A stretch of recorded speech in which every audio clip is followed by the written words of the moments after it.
Okay, hello everyone. This is CounterYolo, bringing you another video in Star Trek Online. And yeah, we're talking about another Starship Comparisons video. They released these two starships on different days for some reason, so yeah, it's going to be different videos for them. This is going to be the Winter Starship in particular, so of course I'll start off with talk about how to earn the Starship. Then we'll go over the regular Starship Comparisons, then I'll talk about how good the Starship actually is in terms of its trade console and pets. And then I'll talk about a couple of things that I think you should look out for in the Winter Shop that are brand new to Winter 2019 inside of Star Trek Online. Feel free to see the time links in the description to skip around throughout the video if you so choose. You can also use just the time bar at the bottom too. First off, this Starship, it's going to be a little bit quicker to earn it, but there's also less days to participate in this event. Normally it's about 35 to 40 days to have a lot of our special like summer and winter and anniversary events in the game.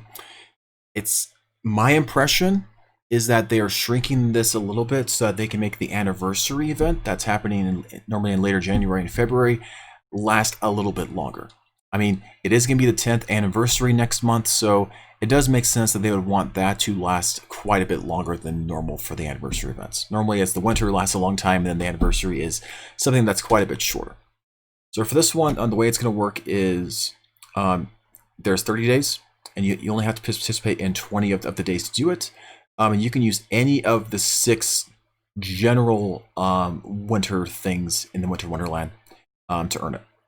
There's a couple of other ones too, but these are the bigger ones that take a little bit of time to do, besides, you know, like pie eating contest, which you just press F to eat pie. Like that one's not going to be one that they would obviously have as part of this. Otherwise, that would just be way too easy. Now, when it comes down to it, obviously the fastest game on ice is the classic one. It's one that last year I even put a video on my Facebook on how to do that easier. The Fast and the Furious is basically just a running on ice event that you don't have to be first at in order to get the completion. You just finish in a couple of minutes. Basically, if you have laggier internet but want to still do it super quick, this is going to be the one to do. I personally love Klingon ice fishing though, so this is the one I'm probably going to be doing the most in Winter Wonderland. That's just me personally. There's a couple of other ones as well. As long as you do any of those 6 different things there, you'll get your progress for that particular day. The one thing that really sucks though is that the buyout option is 1,000 low buy instead of 6,000 Zen.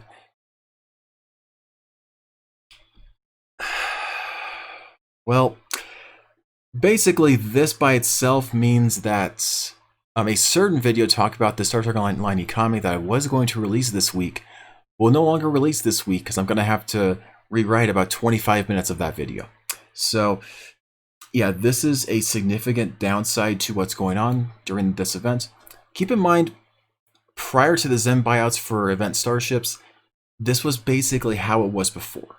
The difference was it wasn't as blatant about that you had to use low buy to buy it. Before it was you had to open these RNG packs that you paid Zen to get those extra little tokens to potentially slot into the event in order to get the starship. Now it's a little bit easier, I guess. There's less RNG involved. It's still in the rough same price range if you didn't spend any time and you're trying to rush it down really quick. It's still really expensive. And one argument I'm probably going to make next week is this cost is honestly about as bad as getting a promotion pack starship from the exchange. Difference being that this is, if you got it through here, it would be a account unlock versus, you know, a promotion pack ship off the exchange is a single character unlock. So pros and cons to all that. Yes, I am not happy about this, just as a TLDR for that. I'm not happy about that. It makes sense that most people are not happy about this, and that's totally respectable, totally understandable. As for this starship itself, for an earned starship in the game, this is a honestly decently nice carrier inside the game. It's a 4-3 weapon layout. It's not like the flight deck carriers, but I mean, those were kind of a weird circumstance too that I'll talk about in a later video on how to potentially fix carriers. But until then, the hull ratio is 1.4 and shield is 1.05, which honestly is fine for a tactical carrier. It's got 5 tackle consoles as well with the 2 hangar bays, so For an earned starship, it's actually pretty nice. You're down just one weapon, so it's not bad at all. It's a Lieutenant Commander Science Miracle Worker, and unlike the Summer Starship, there is no fleet version of the starship, which gives you the Commander Specialist seat. Perhaps Cryptic realized they just didn't make enough money to have that as an option, so I guess they just decided that that was a fun experiment that they're not going to continue on into the future. As for the Starship Comparisons themselves, I'm going to start off with the event carriers themselves, with the other two carriers that we've earned through previous events, which is the Vorgon Engineering Carrier and the Brain Science Carrier. And the Vorgon one sucks. I'm not going to say anything more than that. It's just a terrible starship. The Brain Carrier, funny enough, after I've asked more people about this with carriers, because I've got a fun video in like a week or two talking about some fun little builds for you all. The Brain Carrier is considered one of the strongest carriers in the game, and it's not based upon the stats of the starship at all. It's because the Brain frigates that you're potentially able to get with the starship, if you have the Tier 5 or Tier 6 Brain Raider alongside the Brain Tier 6 carrier, these frigates in particular are considered some of the strongest DPS hangar pets in the entire game. And I even decided to test this out. I used an ultra rare drop token from Phoenix Prize Packs on my main account to test this out on my Brain Carrier there, and yeah, it feels really nice. It does. I'm obviously not an expert in hangars. I don't really care about carriers too much. I use the flight deck assault carriers off the fleet more just because I like those ships prior to whenever they got the extra hangar base. So I still like them regardless. When it comes to a pure carrier, though, this is still going to be one of the strongest in the game.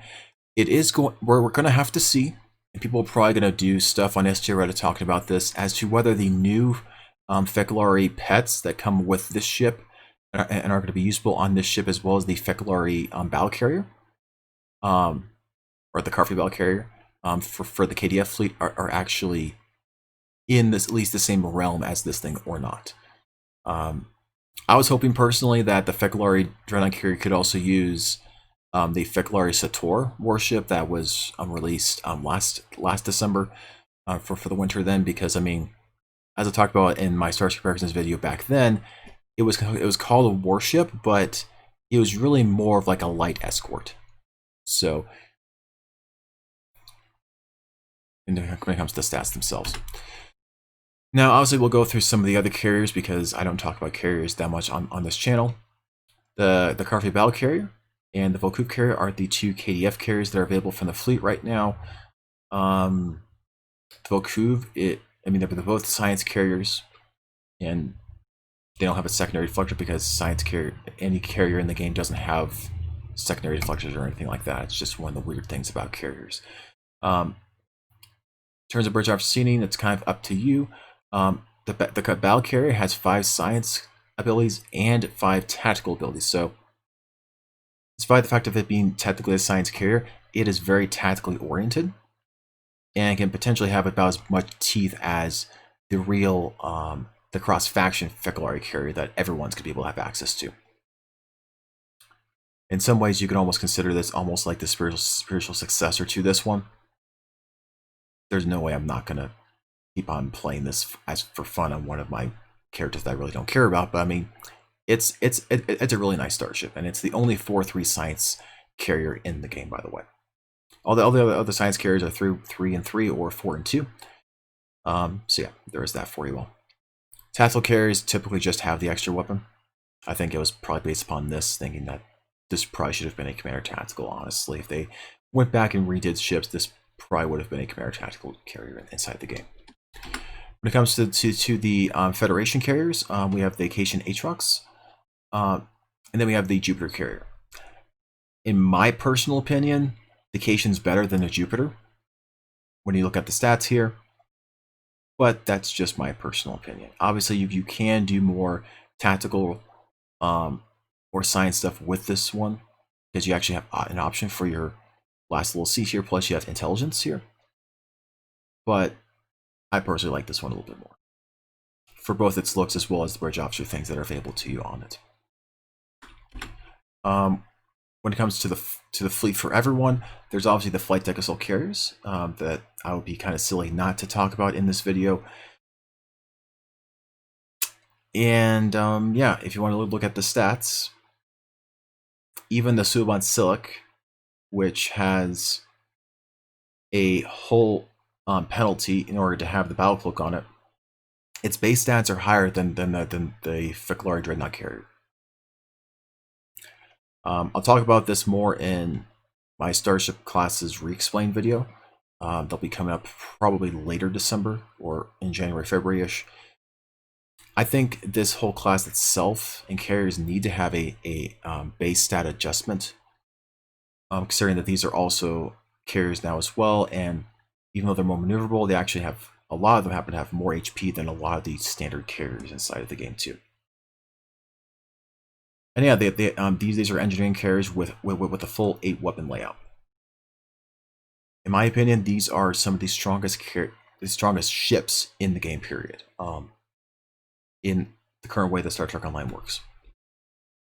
By the way, the Terralite Prelim and the Orion Blackguard, they have the exact same stats and everything here. It's just that the Terralite and the Orion versions just have different looks, but they're the exact same size and everything regardless. Now, if we're talking about the carriers from the C-Store, these are the only 2 carriers available in the C-Store that have their full amount of stats and consoles. The other carriers that you can find in the C-Store are ones that are lacking a console and a little bit of base stats. So these are the only ones that I consider really the true worthwhile ones to buy directly from the C-Store and to use. We have the Vanguard carrier, which has the wingman mechanic to give it a feel of a lot more hangar base than what it really has. And then we have the Cardassian flight deck carrier, which has a full 8 weapons as well. This one is a 4-2 carrier, so that's nice.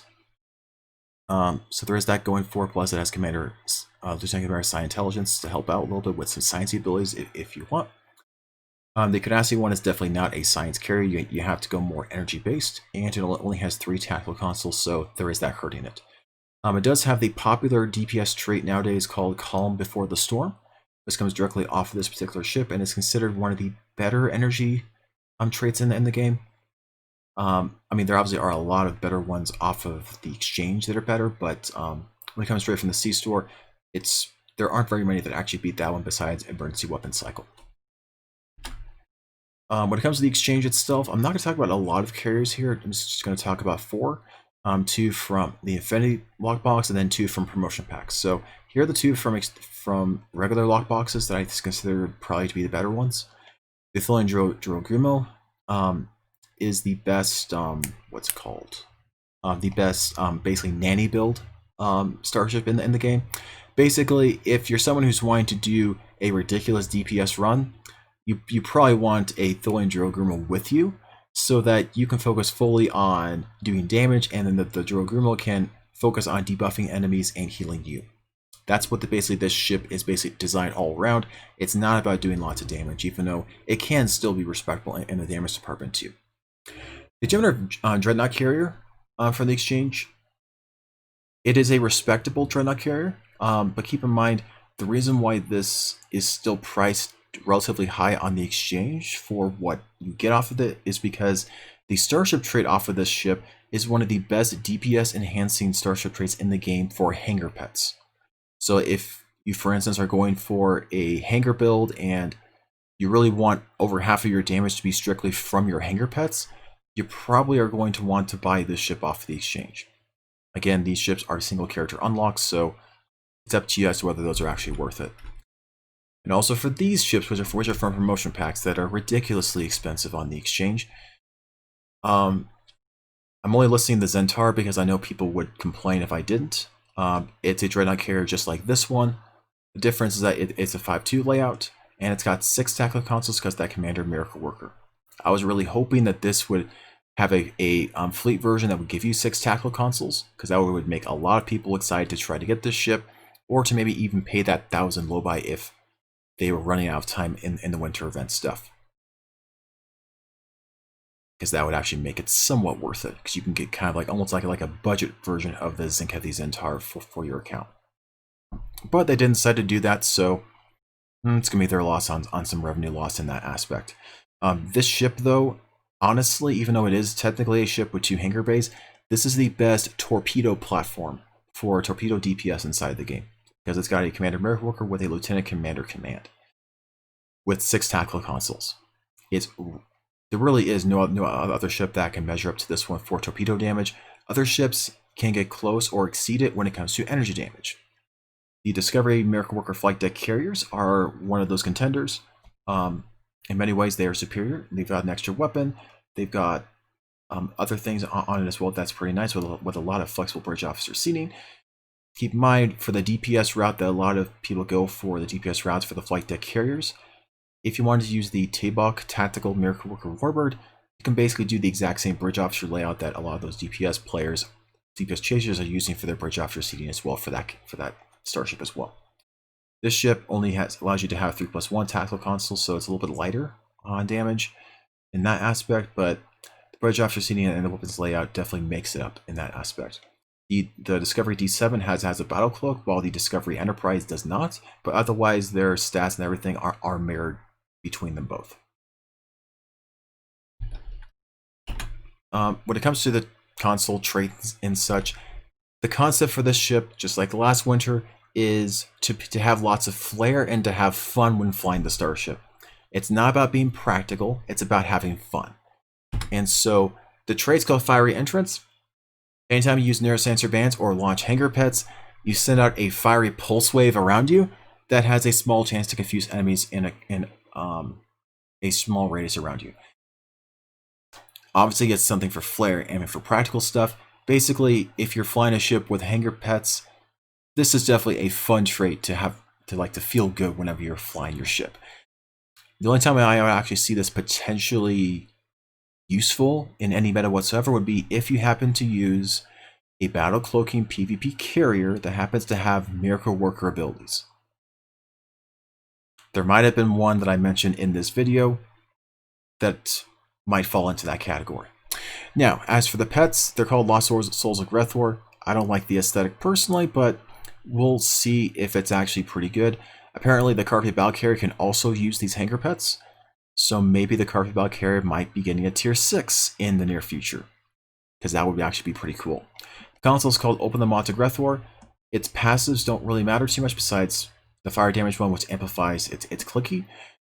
It launches a flame skull in front of you whenever you use the activatable that deals fire damage, obviously, and for each ship that it flies through, it spawns some extra Lost Souls pets as well that last for a short period of time.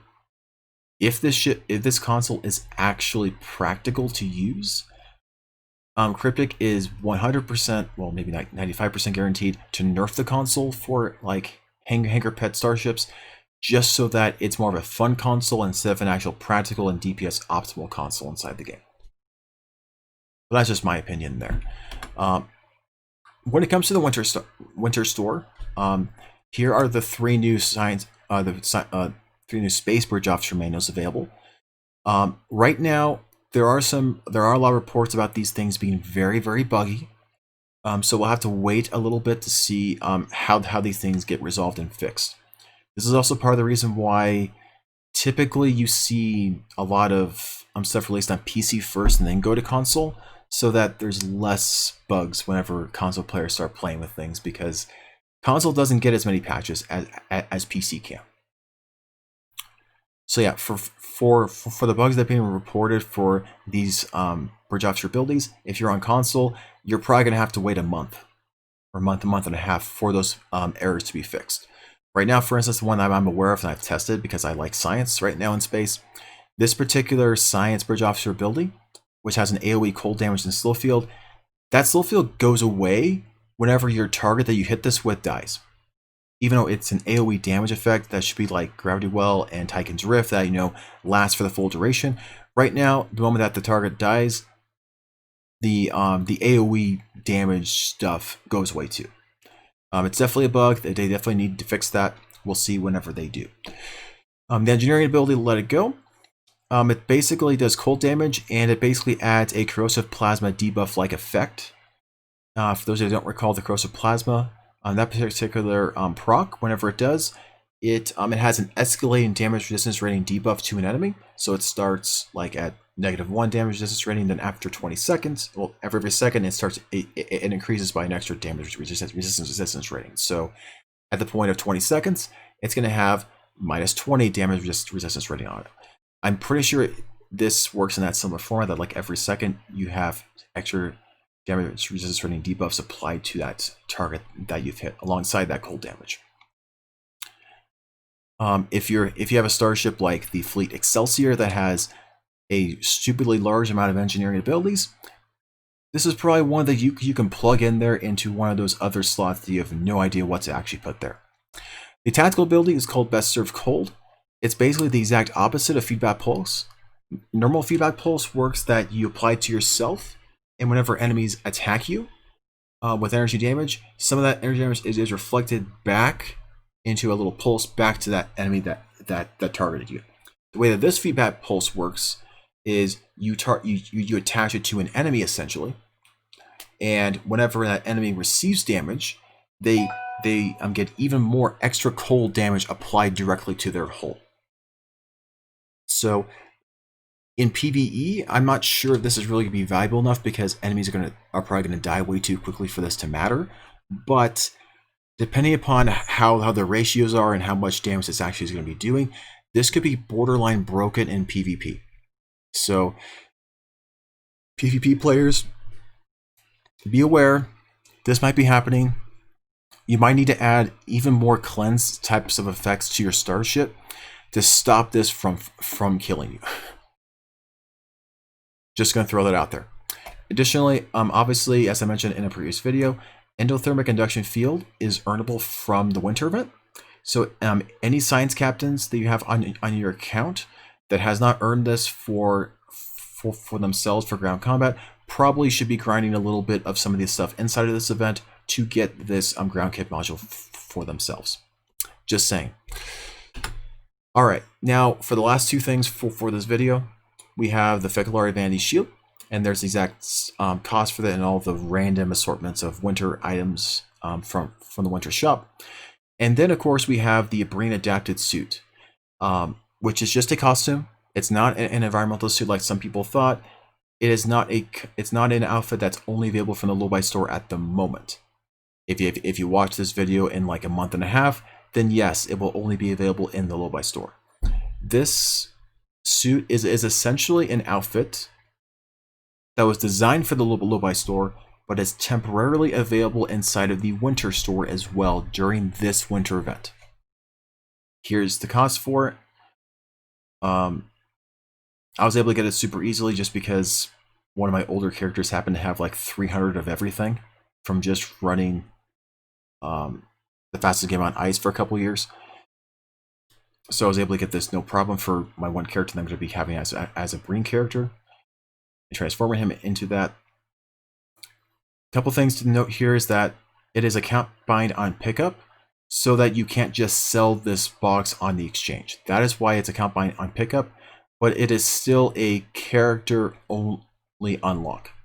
If you buy this once, it only will be unlocked on one character.